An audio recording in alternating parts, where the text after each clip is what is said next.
सौभाग्यशाली तोता। बहुत समय पहले की बात है। एक छोटे से गांव के पास एक सुंदर जंगल था। उस जंगल में तरह-तरह के पक्षी और जानवर रहते थे। उन्हीं पक्षियों में एक अनोखा तोता भी रहता था, जिसका नाम चिरकू था।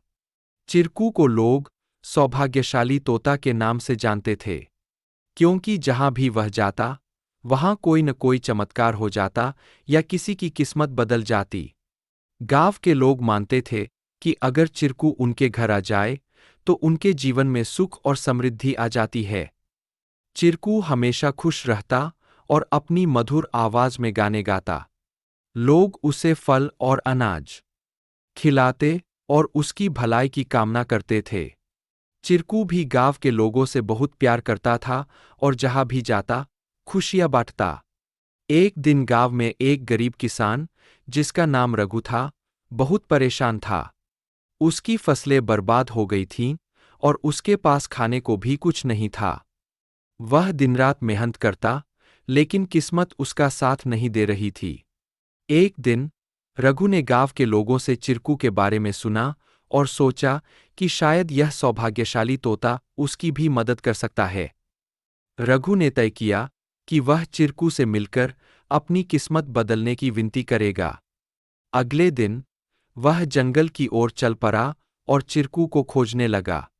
बहुत ढूंढने के बाद उसे चिरकू एक पेड़ की डाल पर बैठे हुए मिला। रघु ने बड़े ही आदर के साथ कहा। चिरकू ने रघु की बातें ध्यान से सुनी और उसकी आंखों में दया उमड़ आई। चिरकू ने अपनी चोंच में एक छोटी सी चमकती हुई पत्ती उठाई और रघु को देते हुए कहा, यह जादुई पत्ती है। इसे अपनी जेब में रख लो और जब तुम अपने खेत में काम करने जाओ, तो यह पत्ती तुम्हारी किस्मत बदल देगी। रघु ने धन्यवाद कहा और वह पत्ती लेकर अपने घर लौट आया। अगले दिन वह अपने खेत में काम करने के लिए गया। जैसे ही उसने खेत में जुताई शुरू की, अचानक से बारिश होने लगी। उसकी सूखी जमीन हरी भरी हो गई और थोड़े ही समय में उसकी फसलें लहलहा उठीं। रघु की मेहनत सफल हुई और उसकी किस्मत सच में बदल गई। अब रघु के पास भरपूर अनाज था और वह फिर से खुशहाल जीवन जीने लगा।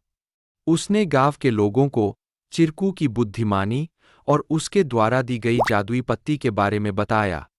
सभी लोग चिरकू की प्रशंसा करने लगे और उसे और भी अधिक प्यार देने लगे। लेकिन चिरकू ने रघु को एक बात कही थी। याद रखना, यह पत्ती सिर्फ तुम्हारी मेहनत